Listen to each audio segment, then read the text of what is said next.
بسم الله الرحمن الرحيم।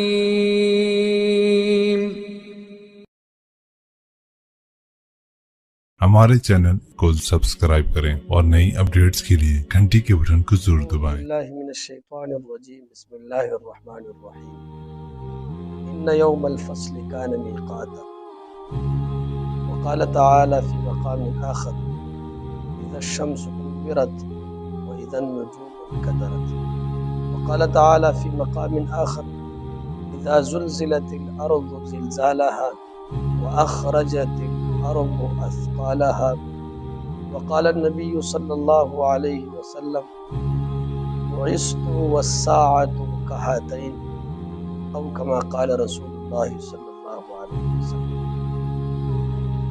قرآن و حدیث کې د قیامت ډیر علامات ذکر شوي. قرآن کې ذکر شوي دي ان یوم الفصل کان میقاتا، چې د قیامت ورځ دا یو مقرر ورځ ده. دا یاد ساتئ عزیزانو چې قیامت څه ته ویل کیږي. قیامت دې ته ویل کیږي چې دا دنیا الله ختم کړي، بس دا د قیامت ورځ ده. یعنی د دې دنیا ختمېدلو ته قیامت ویل کیږي. د دې تعبیر په قرآن او حدیث کې دې سره شوی. قرآن کې الله فرمایي چې اذا زلزلت الارض زلزالها، د قیامت ورځ بس عجیبه ورځ وي عزیزانو. د قیامت ورځ به دا ځمکه مکمل خوځي. واخرجت الارض اثقالها، او ځمکه به خپل ټول بوج راوباسي، څه چې په ځمکه کې دي هغه هر څه به راوباسي. وقال الانسان ما لها، انسان چې کله دا حالت وګوري او دا حالاتو غور وکړي هغه به وایي چې د ځمکې ته څه چل شوی، دا ځمکه ولې خوځي راخوځي. یومئذ تحدث اخبارها، ټول خبرونه به بیان کړي د خپل. او بیا به په هغه ورځ باندې د قیامت ورځ الله فرمایي چې ذرې برابر چا نیک کار کړي هغه به وګوري د خپل هغه نیکي، او د ذرې برابر چا بدي کړي هغه به وګوري.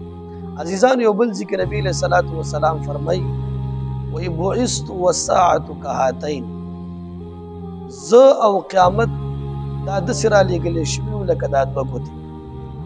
نو عزیزانو په قرآن کې ذکر کېږي بل ځای کې یا ایها الناس اتقوا ربکم ان زلزلة الساعة شیء عظیم. دا ډېره عجیبه ورځ وي، او په دا ورځ باندې به میندې خپل حملونه چې کوم دی دا به وغورځوي. د 10 میاشتو ماشومان به د 9 میاشتو ماشومان به په ګېډه کې، او د دې ورځې د هیبت د وجې نه به دا ماشومان چې د هغه شي ضایع به شي. نو دا ډېره هیبتناکه ورځ ده. قیامت ویل کېږي دې ته چې دا دنیا الله ختم کړي، دا قیامت دی. اوس قیامت باندې زمونږ او ستاسو ایمان هم دا ضروري ده.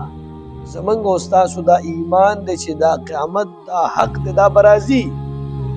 څوک چې دا عقیده د چا نه وي هغه مسلمان نشي کېدلی. دا عقیده به د ټولو مسلمانانو. او دریم نمبر دا خبره چې قیامت په دوه قسمه د قیامت علامات دي. یو علامات کبرا ورته وایي، انشاءالله هغه به وروستو راځي په احادیثو کې به انشاءالله موږ ثابتو. 10 علامات ذکر شوي دي چې هغه علامات کبرا دي، هغه احادیثو کې تفصیلا په یو حدیث کې هغه ذکر شوي دي. او یو د علامات صغرا، واړه واړه علامات چې کوم دي هغه په مختلفو احادیثو کې ذکر شوي دي، او نبی علیہ الصلوۃ والسلام په مختلفو احادیثو کې چې کوم دی هغه ذکر کړی دی. ډېر لوی علامات ذکر شوي. نو د لوی علاماتو نه مخکې موږ هغه واړه واړه علامات چې کوم د قیامت دي هغه انشاءالله ذکر کوو. هغې نه پس بیا انشاءالله غټ علامات ذکر کوو.